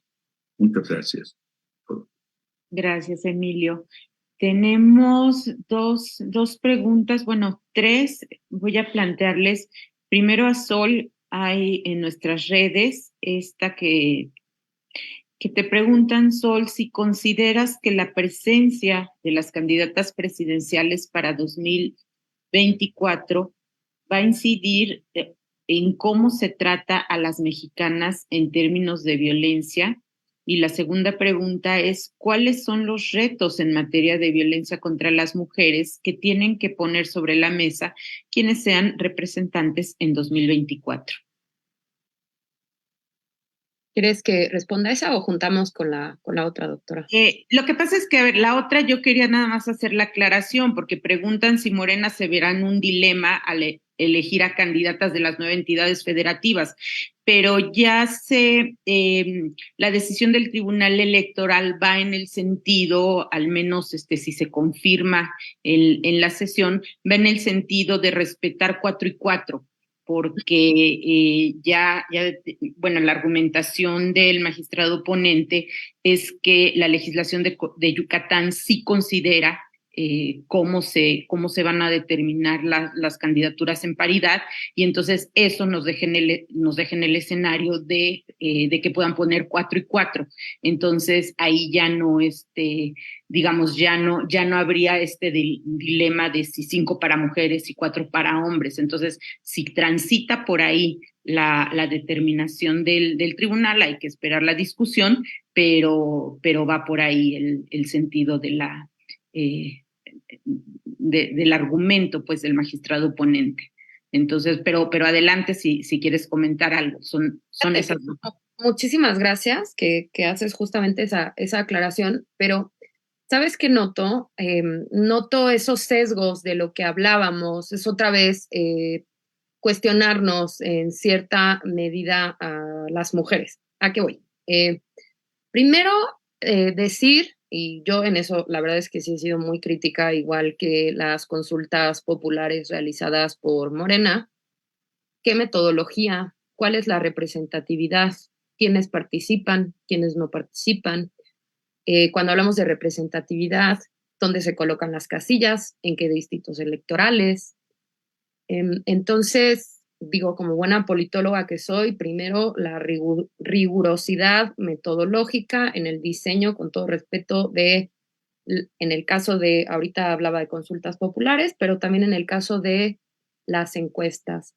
Lo segundo es que me parece bien interesante que se señale que lo lideren los hombres, ¿no?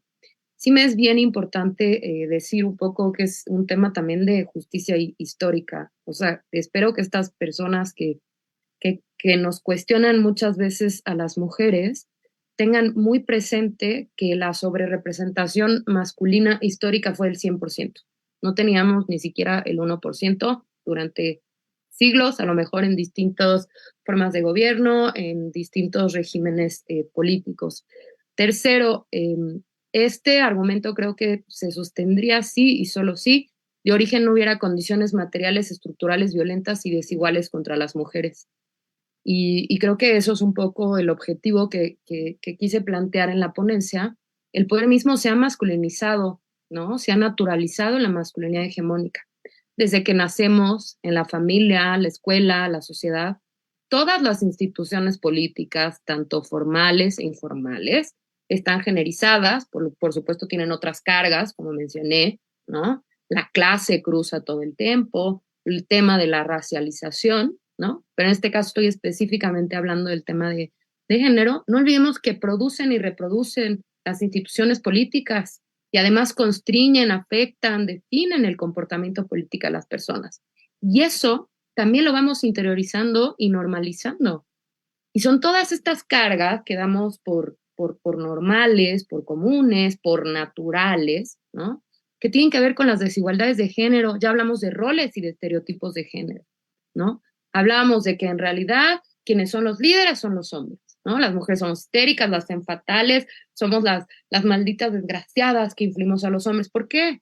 Porque es otra vez recordarnos a las mujeres cuál es nuestro espacio, ¿sí? Nuestro espacio, y hablamos desde los antiguos, desde los griegos, desde cómo se ha ido construyendo la política, era el espacio de lo doméstico, el de la familia, el de la reproducción, lo dice la propia Hannah Arendt. No era el espacio de la libertad, era el espacio de la violencia, donde también había otros hombres, claro está, los esclavos, ¿no? Entonces, bueno, yo sí creo que hay que atender, que es el tema de las acciones afirmativas, que fueron en un primer momento las cuotas de género, ahora estamos ya frente a un principio paritario, pero acuérdense que las cuotas de género o las acciones afirmativas es para nivelar lo que de origen es desigual. Entonces, sí es bien importante que no perdamos de vista, ¿no? Que estamos frente a problemas de desigualdad y violencia, factores estructurales. O sea, digamos que no es una cuestión individual, es un problema estructural y hay que verlo, me parece, de esa manera. Ahora, con respecto a lo que preguntaban sobre el tema de la presencia de las candidatas presidenciales, a ver, yo creo que la violencia contra las mujeres va a seguir aumentando, porque justamente lo que platicábamos es una afrenta que las mujeres estemos en el espacio de lo público, que ejerzamos el poder, ¿no? ¿Por qué? Porque el espacio que nos asignaron es ese espacio de lo doméstico. Ahora, creo que las campañas electorales siempre nos se dan con todo, ¿no? Los candidatos y las candidatas, pero sobre todo en el tema de las candidatas, creo que es muy importante no perder de vista el factor ser mujer en un país con la cultura patriarcal tan arraigada que tenemos en México. Y están los datos, están los informes. Las elecciones 2018 y 2021 han sido las más violentas. Y hay recomendaciones de la CEDAW en donde el ataque y la violencia política contra las mujeres está al orden del día. Y acuérdense que la violencia política se manifiesta de muchas maneras, ¿eh? Desde feminicidio, violencia sexual, violencia psicológica, violencia institucional. Hay mil y un componentes. Ahora, yo creo que tenemos avances muy importantes en instrumentos jurídicos institucionales. Empezamos con un protocolo para atender la violencia política contra las mujeres, 2016, luego 2017 se enmarcó, ¿no? Un poco respondiendo a la pregunta de qué es lo que queda como pendiente para los representantes, ¿no? Que lleguen en 2024.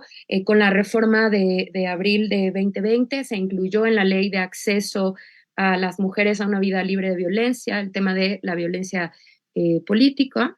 Y entonces, ¿qué tenemos pendiente? Me parece que es que se ejecuten esas sanciones. O sea, creo que hemos avanzado muchísimo en el sentido de entramados jurídicos institucionales, pero pensámoslo a nivel, digamos, formalidad, ¿no?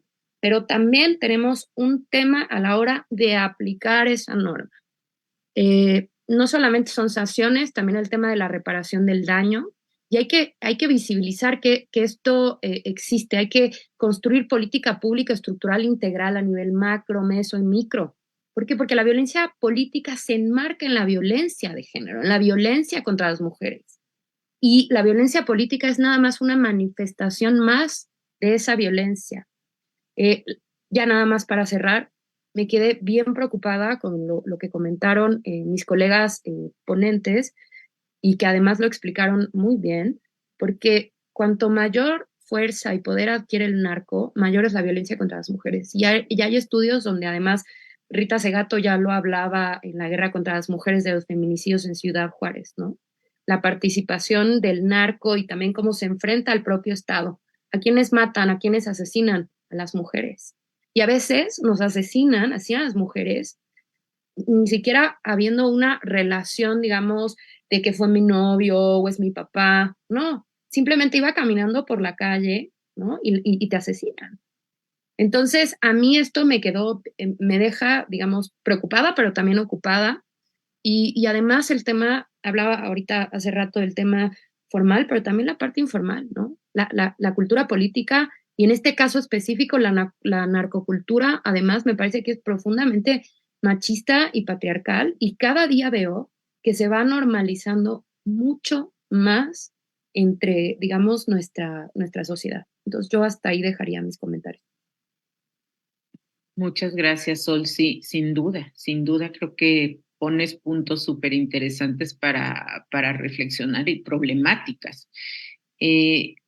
Tenemos unas últimas preguntas, Emilio, o sea, las mandan al panel, pero bueno, igual Sol, si también quieres contestar, Emilio.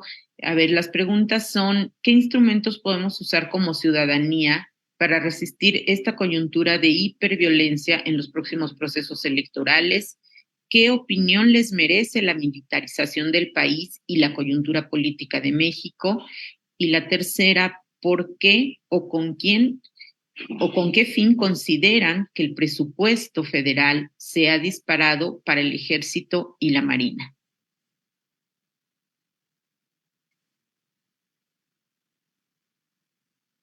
Yo creo que ya con estas preguntas podríamos ir cerrando. ¿Sol quiere hablar o me lanzo? Adelante, por favor. Mira, el tema sin duda de qué instrumentos hay para el ciudadano común y corriente. El único instrumento que puede tener es, en términos estrictos, votar. Ir al Ministerio Público, donde sabes que vas a tener que dar tus datos y que pueden ser en el momento en que estás señalando, acusando o denunciando a una persona y el Ministerio Público está vinculado a un determinado cártel o grupo, es ponerse un tiro al blanco en la espalda. Perdón que lo diga así, yo creo mucho en el Estado de Derecho y en las fórmulas de convivencia mucho más sana. Pero en términos reales, y esto es lo que en alguna medida a veces hemos tenido que atender porque están saliendo, ¿sí?, migrantes y tratando de buscar asilo político de distintas comunidades. Jalisco, Michoacán, Guerrero y Oaxaca tienen que salir ante este tipo de intervenciones de la delincuencia organizada y sobre todo cuanto denuncia. No hay dónde esconderse, esa es la otra parte. ¿Por qué razón? Porque tampoco te puedes andar moviendo si no cuentas con recursos suficientes. No es una cuestión de que me voy con parientes o me voy con amigos porque es un cambio de vida. Entonces, Ese es uno de los verdaderos problemas que no se han podido resolver y que difícilmente se van a resolver. Miren, el tema de militarización, para ponerlo. El presidente, bueno, cuando venía como candidato, tenía un discurso de odio hacia las Fuerzas Armadas. Cuando empieza a tomar conciencia de la situación, empieza a tener un discurso de amor. Los únicos que le hacen caso al presidente son las Fuerzas Armadas, ya ni siquiera sus colaboradores de manera directa. Ustedes vean cuántas dependencias se han cambiado como fueron planteadas originalmente, y puede haber elementos suficientes para ello. Que por cierto, debo decirles, en Acapulco el único edificio público que está completo es el que tenía asignada la Secretaría de Salud. ¿Cuántas veces ha estado en estos días el secretario de Salud en Acapulco? Ni una sola. Este es de los datos verificados y personalizados. Entonces, ¿a dónde nos lleva este tema? Las Fuerzas Armadas son las únicas que atienden los llamados del presidente. Pero también, claro que hay utilidades y claro que hay ganancias. O sea, las ganancias no son para las tropas, son de un nivel superior, oficiales y el generalato. No le dé vuelta. ¿Y en dónde están las ganancias? En los sobresueldos que se dan, en la aportación que se hace, en la presentación de otro tipo de empresas que ahí están. El tema de Guacamayas, para ponerlo en esta dimensión, logró evidenciar una serie de temas que no conocíamos, que solamente sospechábamos. ¿Quiénes son los responsables? Hay una discusión de fondo. Lo que pretender guardar como un tema de seguridad nacional es falso. La idea de seguridad nacional en ningún motivo dice que hay que violentar la ley, ni mucho menos que hay que ser opacos o no tener rendición de cuentas. Ese es un cuento que ha vendido el propio presidente y que obviamente cuando ya lo dice él, nadie lo va a corregir al interior del gobierno. Pero en términos estrictos, eso es un error porque de acuerdo a lo que establece la propia Ley de Seguridad Nacional, se tiene que dar la formulación de cuál es la ley en la que fundamentas lo que estás haciendo y obviamente dar la motivación en lo que está. Eso no ha ocurrido y obviamente será un problema. De las grandes obras que trae el presidente, el único que pasa esta prueba es el AIFA. Y ustedes saben que se detectó que los 21 generales, todo se iba a guardar en términos de seguridad nacional durante los próximos 5 años. Bueno, el tema es, y esto es lo que puede ocurrir, es que el propio Guacamayas Leaks o los grupos de trabajo que están haciendo esto en los distintos medios de comunicación que tuvieron toda la información que fue extraída, puedan emitir una serie de trabajos, de análisis, de estudio que vienen en camino. Otra de las organizaciones que está trabajando muy fuerte, y lo digo con mucho respeto, son colegas y amigos que han tenido que trabajar y recibir el costo de las malas decisiones de lo que era el CONACYT. Hay trabajos que vienen, que ya andan circulando más o menos y que no deben tardar en publicarse para darnos cuenta de cada uno de estos asuntos. El tema de la militarización en esta perspectiva conlleva ese toma y daca. Pero hay un detalle, y esto no lo debemos perder de vista desde una reflexión, quizás más académica y que ahora pareciera light. El tema es que la militarización tradicional que teníamos en América Latina es que quien tomaba la batuta eran las Fuerzas Armadas, y a partir de allí tomaba el poder o lo iba acrecentando paulatinamente. Ese es un modelo que recorrió América Latina y que le dio pauta a la doctrina. En el caso mexicano, el presidente, desde un poder político, es el que solicitó y les dio la fuerza, con todos los costos e implicaciones que ello vaya.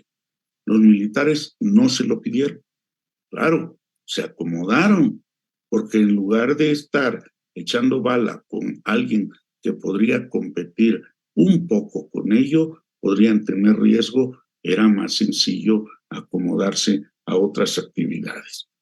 Lamentable esa posición, pero eso también responde a un interés específico en donde las propias Fuerzas Armadas lo están haciendo. Los costos vienen y parte de los costos son que ya no atienden de lleno sus tareas tradicionales en materia de seguridad. Ese es un costo altísimo porque se tuvieron que desviar recursos no solo para la Guardia Nacional, sino para hacer esta construcción que ha absorbido distintos recursos. Entonces, ¿a dónde nos lleva en esos términos? Que las Fuerzas Armadas ocupen de una o de otra manera tareas que podrían desempeñar o desarrollar grupos de civiles, de asociaciones, de colegios. Claro que es una demanda y es un conflicto. ¿En dónde está el daño institucional? Que no avanzaron.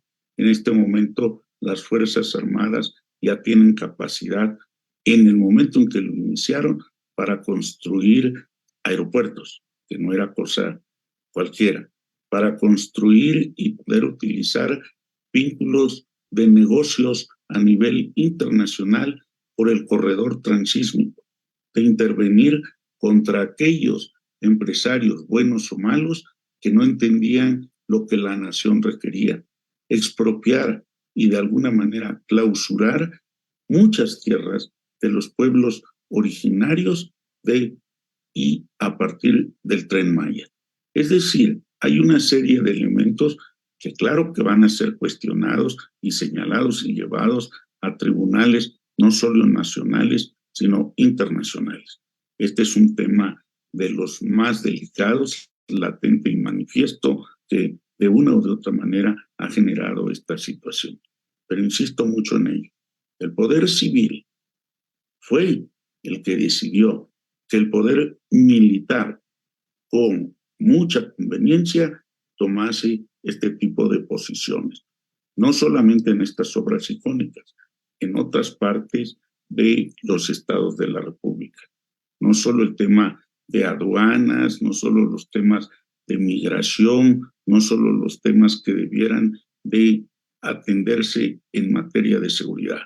El problema en el que está ahorita el gobierno y las Fuerzas Armadas sobre la Guardia Nacional es un tema por demás delicado, porque sabían lo que iba a ocurrir al colocar la palabra civil cuando se hizo la reforma para crear la Guardia Nacional. Creyeron que no importaba. Bueno, el costo es, y aquí sí hay que señalarlo, no fue el Congreso. Los únicos que pudieron parar esto fue la Suprema Corte de Justicia de la Nación. Un tema delicado, pero un tema de pesos y contrapesos. Entonces, esta discusión sobre la militarización hay que colocarla en una dimensión que nos permita comprender los alcances y los límites de lo que viene. Ahora está parada. En este momento no pueden intervenir, está bajo el mando de la Sedena, pero en términos estrictos debiera estar la Guardia Nacional bajo el mando de Seguridad Pública. Institucionalmente hay ahora un conflicto. Los recursos y todo ello es un conflicto. Y entonces va a ganar el que trague más pinole, o mejor dicho, el que esté más cerca de la influencia presidencial. Y es lo mismo que ocurre con el presupuesto. Sí, no es que se incrementen los recursos para las instituciones, en particular para el funcionamiento de Sedena o de Semar. El recurso que se ha incrementado, el porcentaje que ustedes quieran, va dirigido, en el caso de Semar, a el corredor transísmico. En el caso de Sedena, a la administración de los recursos del AIFA y obviamente del Tren Maya. Hay una parte extraña que no se sabe, nadie sabe dónde está, que podrían decir que podría estar en Pemex o en la Secretaría de Energía, que es el tema de Dos Bocas. Ustedes conocen las cifras, estamos en todos estos, en estas obras, en un modelo de falta de planeación y obviamente de más del 300 hasta un 500% de incremento sin justificación alguna, ¿eh? Entonces, todo mundo está comentando que ese sería el dinerito de campaña. Ojalá y fuera para las campañas. A lo mejor les llega algo a toda la gente, pero la sospecha que por ahí anda es que está ubicada en algunos paraísos fiscales y que se dirigen a un control que está en la zona de Palenque. Entonces, esa parte son las pistas que se siguen hoy día y son las pistas que habrá que analizar de fondo. Pero un poco este es el panorama de lo que está ocurriendo en estas consideraciones, mi queridísima Luz María. Pues muchísimas gracias, Sol, doctora Sol Cárdenas. Muchísimas gracias, doctor Emilio Bizarretea, y al doctor Javier Oliva, que ya no está por aquí. Estamos ya cerrando esta mesa. Sin duda nos dejan con muchísimas reflexiones. El panorama verdaderamente es preocupante, desolador, pero pues justo nuestra tarea de politólogos no es pintar panoramas irreales, sino hacer análisis de la realidad, por dura que ésta sea y por difícil y complicada. Entonces, les agradezco mucho su participación y, por supuesto, mi reconocimiento al doctor Francisco Reveles, al doctor Francisco González Ayerdi por la conducción y organización de este coloquio tan interesante. Todavía falta una jornada, que es la próxima jornada del jueves 9 de noviembre. Empieza también a las 9 de la mañana.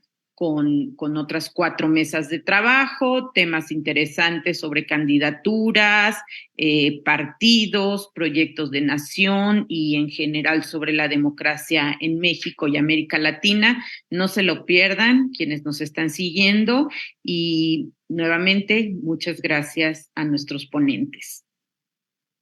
María, gracias a todos. Sol, Francisco, de verdad, gracias por la invitación y las consideraciones, ¿eh?